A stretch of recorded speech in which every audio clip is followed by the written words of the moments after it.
Hi friends, welcome to Renna சமையல். இன்றைக்கி என்ன சமையல் பார்க்க போகிறோன்னா, சாதத்தோடு கலந்து சாப்பிட்றதுக்கு அருமையான அவரைக்காய் தண்ணி சாம்பார் கூடவே வாழைக்காய் வறுவல் தான் பார்க்க போகிறோம். எளிமையான முறையில் ரொம்ப சுவையாக இந்த அவரைக்காய் தண்ணி சாம்பார் வாழைக்காய் வறுவலை செஞ்சிடலாம். அந்த சுவையான அவரைக்காய் தண்ணி சாம்பார் வாழைக்காய் வறுவல் ரொம்ப சுவையாகவும் எளிமையாகவும் எப்படி செய்கிறதுன்னு வாங்க பார்த்துடலாம். அவரைக்காய் சாம்பார் பண்ணுறதுக்கு முதல்ல 2 டேபிள் ஸ்பூன் அளவுக்கு எண்ணெய் சேர்த்துடலாம். எண்ணெய் சூடாயிட்டு இதில் கொஞ்சமாக கடுகு சேர்த்துக்கலாம். கடுகு பொரிய ஆரம்பிச்சிருச்சு. 15 சின்ன வெங்காயம் பொடியாக நறுக்கி வச்சுருக்கேன். சின்ன வெங்காயம் சேர்த்துக்கலாம். கூடவே ஒரு தக்காளி பழம் பொடியாக நறுக்குனது, கொஞ்சமாக கருவேப்பிலை எல்லாத்தையும் சேர்த்துட்டு நல்லா வதக்கிடலாம். சின்ன வெங்காயம் தக்காளி நல்லா வதங்கி வந்துருச்சு. இப்போ இதில் நம்ம நறுக்கி வச்சுருக்கிற அவரைக்காய் சேர்த்துடலாம். அவரைக்காய் சாம்பார் ரொம்ப சுவையாக இருக்கும்.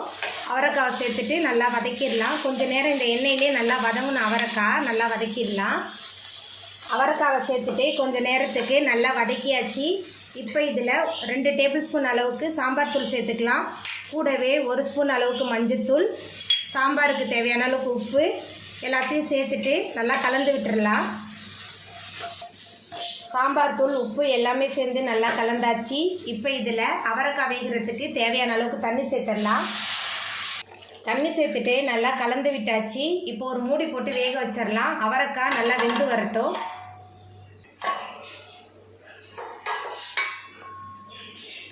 அவரைக்காய் நல்லா வெந்து வந்துருச்சு. இப்போ இதில் நம்ம தட்டி வச்சுருக்கிற ஒரு 6-7 பல் பூண்டு சேர்த்துடலாம். இந்த மாதிரி பூண்டை தட்டி சேர்க்கும்போது நல்ல சுவையாக இருக்கும், மணமாகவும் இருக்கும். பூண்டை நல்லா தட்டி சேர்த்துட்டு நல்லா கலந்து விட்டுடலாம். அதுக்கப்புறமா நம்ம வேக வச்ச தோரம்பருப்பு சேர்த்துக்கலாம். தோரம்பருப்பு குறைவாக வேக வச்சு எடுத்துருக்கேன். தோரம்பருப்பு சேர்த்துட்டு நல்லா கலந்து விட்டுடலாம். தோரம்பருப்பு சேர்த்துட்டு நல்லா கலந்து விட்டாச்சு. எல்லாமே சேர்ந்து நல்லா கொதிச்சு வரட்டும்.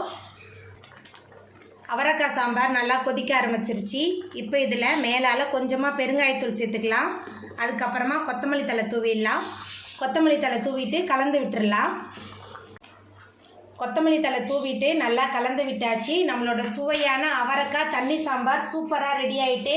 இது தண்ணியாக தான் இருக்கும், ரொம்ப டேஸ்ட்டாக இருக்கும். இப்போ நம்ம அடுப்பை ஆஃப் பண்ணிடலாம். வாழைக்காய் வறுவல் பண்ணுறதுக்கு 3 டேபிள் ஸ்பூன் அளவுக்கு எண்ணெய் சேர்த்துக்கலாம். வறுவலுக்கு கொஞ்சம் தாராளமாக எண்ணெய் இருந்தால் தான் நல்லாயிருக்கும். எண்ணெய் சூடாகி வந்துட்டு நான் வாழைக்காவை இந்த மாதிரி பொடி பொடியாக நறுக்கி வச்சுருக்கேன். இப்போ வாழைக்காய் சேர்த்துக்கலாம்.